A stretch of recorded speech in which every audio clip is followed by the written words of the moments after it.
جید میں اللہ تعالیٰ فرماتے ہیں والفجر وليال عشر والشفع والوتر واللیل اذا یسر هل فی ذلک قسم لذی حجر. قسم ہے فجر کی اور 10 راتوں کی اور جفت اور طاق کی اور رات کی جب وہ چلتی ہے، یقیناً اس میں عقل والے کے لیے بڑی قسم ہے. 10 راتوں سے مراد ذوالحجہ کا پہلا عشرہ ہے، پہلے 10 دن ہے جو انشاءاللہ کل سے شروع ہو جائیں گے. اور اگر مہینہ 30 کا ہوا تو پھر کب سے شروع ہو جائیں گے؟ پرسوں سے شروع ہو جائیں گے. ٹھیک ہے، یہ دنیا کے سب سے بہترین دن ہے.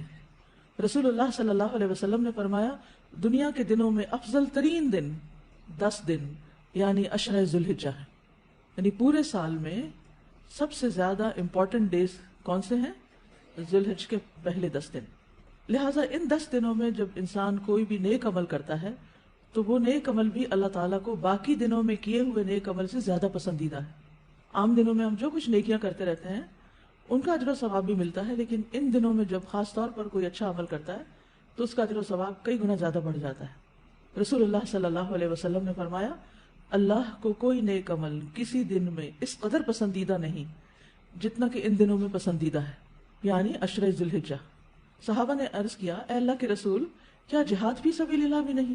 آپ نے فرمایا نہیں، جہاد فی سبیل اللہ بھی نہیں، مگر جو شخص اپنی جان اور مال لے کر نکلا ہو پھر کچھ واپس نہ لایا ہو. یعنی جان بھی جائے اس کی، شہید ہو جائے، اور اس کا جو گھوڑا ہے وہ بھی مارا جائے اور اس کا جو اسلحہ ہے وہ بھی چلا جائے، یعنی کچھ بھی واپس نہیں آیا، سب کچھ اللہ کی راہ میں چلا گیا. اس کا عمل بہرحال سب سے زیادہ پسندیدہ ہے یا سب سے زیادہ آگے ہے. ورنہ باقی جتنے بھی لوگ جو کچھ بھی نیک کام کر رہے ہیں سال بھر میں، ان سب سے افضل ہے وہ کام جو ان 10 دنوں میں ہم کریں گے انشاءاللہ. یاد رکھیے رمضان کا آخری عشرہ جس کی راتیں زیادہ افضل ہیں، اور ذوالحجہ کا پہلا عشرہ جس کے دن زیادہ افضل ہیں.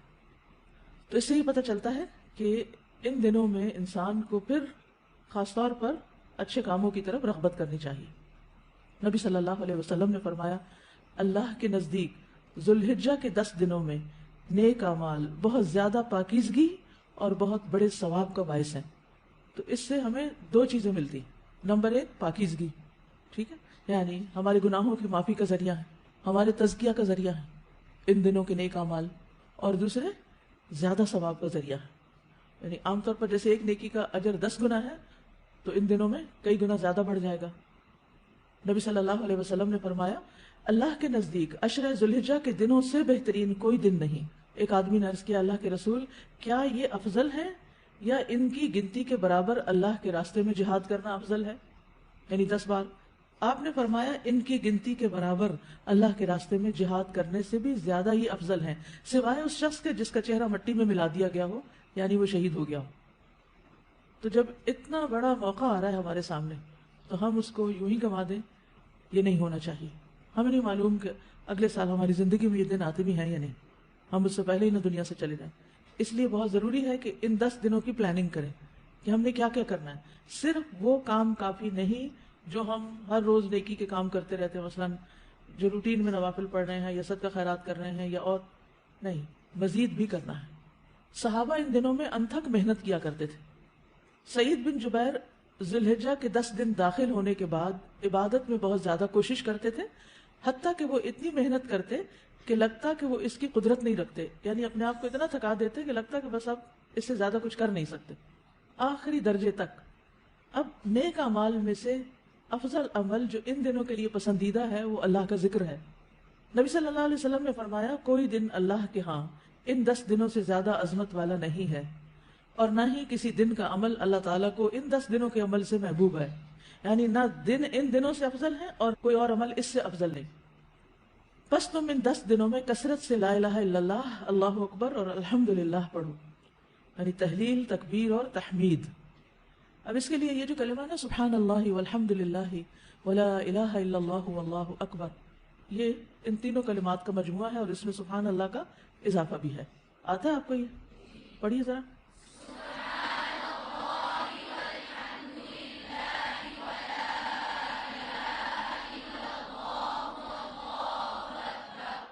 ٹھیک ہے. اسی طرح اللہ اکبر لا الہ الا اللہ واللہ اکبر وللہ الحمد. ٹھیک ہے، اس میں بھی تینوں چیزیں آ جاتی ہیں، الحمد بھی آ جاتی ہے، اللہ کی حمد بھی آ جاتی ہے، اور لا الہ الا اللہ اور اللہ اکبر بھی آ جاتا ہے. صحابہ کرام جو تھے ان میں سے ابن عمر اور ابو ہریرہ رضی اللہ عنہما ان 10 دنوں میں بازار کی طرف نکل جاتے اور دونوں تکبیرات پڑھتے، یعنی مل کے بھی پڑھتے. لوگ ان کی تکبیر سن کر تکبیر کہتے، یعنی یہ پڑھتے تو جو سنتا تو وہ بھی کہنا شروع کر دیتا. تو لوگ ان کی تکبیر سنتے کا کیا مطلب ہے کہ یہ تکبیرات اونچی آواز سے پڑھ رہے ہوتے تھے. آپ دیکھیں گھروں میں اکثر لوگ گنگناتے رہتے ہیں یا کچھ، تو گھروں میں بھی تکبیرات اونچی آواز سے پڑھیے، چلتے پھرتے اونچی آواز سے پڑھیے تاکہ دوسروں کو یاد آ جائے. اونچی آواز سے پڑھنے کا مقصد اصل میں کیا ہے؟ یاد دہانی، کہ دوسرے لوگ بھی پڑھنا شروع کر دیں. بچوں سے پڑھوائیے. اسی طرح کلاس روم میں جیسے صبح آئے ہیں آپ، کلاس شروع ہونے سے پہلے تکبیرات پڑھ لیجئے، پھر ہر کلاس ختم ہونے کے بعد، اس سے پہلے تو وہ لگا دی جاتی ہیں تو ہم کہتے ہیں تکبیرات لگا دیں. تو اب آپ سے ریکویسٹ ہے کہ تکبیرات پڑھیں، لگا نہیں دیں بلکہ پڑھیں، خود پڑھیں.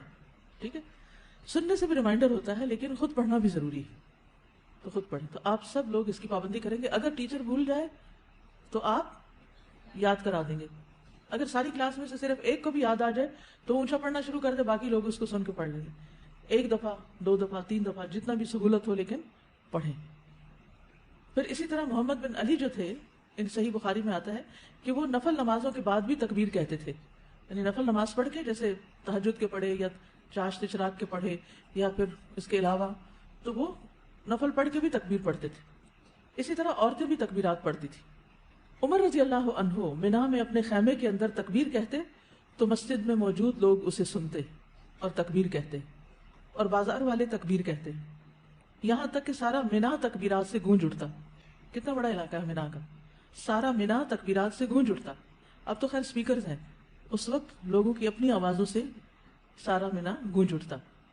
ابن عمر منا کے ان دنوں میں نمازوں کے بعد بستر پر، راستے میں اور دن کے تمام ہی حصوں میں تکبیر کہتے، یعنی ہر موقع پہ کہتے. انہوں نے صرف نفل کے لیے خاص نہیں کیا تھا، یہ صرف بازار کے لیے نہیں بلکہ بستر پہ بھی کہتے اور راستے میں بھی اور خیمے میں بھی اور ہر جگہ. میمونہ رضی اللہ عنہا یوم النحر 10 ذوالحجہ میں تکبیر کہتی، اور عورتیں ابان بن عثمان اور عمر بن عبدالعزیز کے پیچھے مسجد میں مردوں کے ساتھ تکبیر کہا کرتی تھی. یعنی مسجد میں مرد حضرات بھی تکبیر پڑھ رہے ہوتے تھے اور پیچھے عورتیں بھی مل کے پڑھ رہی ہوتی تھی. تو اس سے یہ پتہ چلتا ہے کہ تکبیرات اونچی آواز میں پڑھنی چاہیے تاکہ دوسروں کو بھی یاد دہانی ہو جائے. عطا بن صائب کہتے ہیں کہ میں ابو عبد الرحمن اور ابن معقل کے ساتھ نکلا اور ابو عبد الرحمن اونچی آواز سے تکبیریں کہتے جا رہے تھے، اور ان میں سے کوئی بھی آپ الفاظ پڑھ سکتے ہیں، اللہ اکبر لا الہ الا اللہ واللہ اکبر وللہ الحمد، اور اللہ اکبر وللہ الحمد، اللہ اکبر. اسی طرح اللہ اکبر کبیرہ اللہ اکبر و اجل اللہ اکبر وللہ الحمد. پھر اللہ اکبر کبیرہ، تو اللہ اکبر کبیرہ والحمد للہ کثیرہ وسبحان اللہ بکرۃ و اصیلا بھی آپ پڑھ سکتے ہیں. ٹھیک ہے، آخر میں اللہم اغفر لی بھی کہہ سکتے ہیں. دوسرا اہم کام جو ان دنوں میں کرنے کا ہے وہ 9 ذی الحجہ کا روزہ ہے. اس روزے کی خاص فضیلت ہے جس سے انسان کے گناہ معاف ہوتے ہیں، اور یہ دن 1 سال گزرے ہوئے اور 1 سال آنے والے گناہوں کا کفارہ بنتا ہے. لیکن اس کے علاوہ بھی آپ باقی دنوں میں روزے رکھ سکتے ہیں، خاص طور پر جن کے رمضان کے روزے رہتے ہوں وہ ان دنوں میں قضا کر لیں. جو شوال میں نہیں کر سکے، ذوالقعدہ میں نہیں کر سکے، اب ذوالحجہ میں کر رہے ہیں. اجر کا اجر ہے اور اپنے فرض کی ادائیگی بھی ہو جائے گی. شوال کے روزے تو الگ الگ رکھنے پڑتے ہیں، لیکن یہ آپ ملا کے بھی رکھ سکتے ہیں کیونکہ ان پہلے 8 دنوں کے روزے کو مخصوص نہیں ہے، یہ ہم نفلی روزے ثواب کی خاطر رکھتے ہیں، لیکن اگر قضا رکھ لیں تو بہت اچھا ہے. پھر اسی طرح یہ دن حاجیوں اور غیر حاجیوں کی معافی کا دن ہے. کون سا دن؟ 9 ذی الحج کا دن. صحیح ترغیب کی حدیث ہے، نبی صلی اللہ علیہ وسلم نے فرمایا، تمہارا دوپہر کے بعد عرفات میں کھڑے ہونا تو اللہ تعالیٰ آسمان دنیا پر نازل ہوتا ہے اور فرشتوں سے تم پر فخر کرتا ہے، فرماتا ہے کہ میرے بندے میرے پاس کھلے اور گہرے راستے سے پراگندہ حالت میں آئے ہیں، یعنی تھک تھکا کے آئے ہیں، جو میری رحمت و جنت کے امیدوار ہیں. بس اگر تمہارے گناہ ریت کے ذروں یا بارش کے قطروں یا سمندر کی جھاگ برابر بھی ہوں تو میں نے بخش دوں گا. میرے بندوں لوٹ جاؤ، تم بخشے بخشائے ہو. اور ان کی بھی مغفرت ہے جن کی تم نے سفارش کی. یعنی جو لوگ حج پہ گئے ہوئے ہیں، اگر وہ آپ کے لیے دعا کریں تو وہاں نہ صرف یہ کہ ان کی بخشش ہوگی بلکہ باقی لوگوں کی بھی بخشش ہوگی. اور خصوصاً آگ سے رہائی کا دن ہے. حضرت عائشہ کہتی ہے کہ رسول اللہ صلی اللہ علیہ وسلم نے فرمایا، اللہ سبحانہ و تعالی عرفہ کے دن سے زیادہ کسی دن اپنے بندوں کو دوزخ سے آزاد نہیں کرتا، اور اللہ اپنے بندوں کے قریب ہوتا ہے. پھر فرشتوں کے سامنے اپنے بندوں پر فخر فرماتے ہوئے فرماتا ہے کہ یہ سارے بندے کس ارادے سے آئے ہیں، حالانکہ اللہ تعالیٰ کو خود بھی پتا ہے لیکن اللہ تعالیٰ خوش ہو کے ایک طرح سے پوچھتے ہیں کہ یہ کیوں آئے ہیں. فرشتوں کی گواہی بھی شامل ہو جاتی کہ یہ سب اللہ کی بخشش حاصل کرنے کے لیے آئے. اور پھر ساری فضیلتیں 9 ذی الحجہ پہ ختم نہیں ہو جاتی، بلکہ 10 ذی الحجہ جو ہے، جو عید کا دن ہے، وہ بھی بڑی فضیلت والا دن ہے. اور اس دن جو بہت اہم کام کیا جاتا ہے وہ کیا ہے؟ قربانی. تو مجھے امید ہے کہ آپ سب نے قربانیوں کا بندوبست کر لیا ہوگا. اگر ہر شخص الگ الگ نہیں کر سکتا تو مل کے بھی، اکٹھے ہو کے بھی قربانی کر سکتے ہیں، کیونکہ جان کا صدقہ تو کبھی بھی کیا جا سکتا ہے. تو عام دنوں میں کرنے کی بجائے ان دنوں میں انسان کر لے، ان دنوں میں پیسے جمع کرا لے. خاص طور پر غریبوں تک جو پہنچایا جاتا ہے گوشت، اس میں انسان اپنا حصہ ڈال لے. کہ کچھ لوگ محنت پہ لگے ہوئے ہیں، وہ دور دراز علاقوں میں قربانی کے جانور پہنچاتے ہیں، گوشت پہنچاتے ہیں. ہم خود تو وہاں تک پہنچ نہیں سکتے. اگر ہر شخص یہ کام کرنے لگے تو ناممکن ہے، کیونکہ جانوروں کی ٹرانسپورٹیشن یا خود ایون سفر کر کے وہاں جانا، یہ سب کچھ بڑی مشکل کام ہے. لیکن اگر اس کے لیے ہم پیسے جمع کروا دیں تو جو لوگ کر رہے ہیں وہ ہمارے حصے کا بھی کام کر دیں گے. تو مجھے امید ہے کہ آپ سب نے الہدا کا قربانی پروجیکٹ جو ہے اس کے بارے میں سن رکھا ہوگا. چلیے اب تک برا ذرا پڑھیے. اللہ اکبر کبیرہ،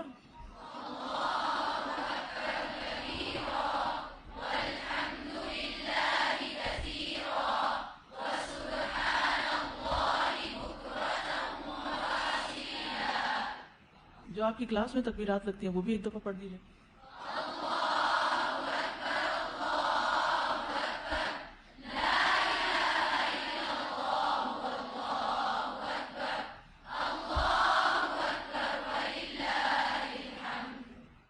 وآخر دعوانا ان الحمد للہ رب العالمین.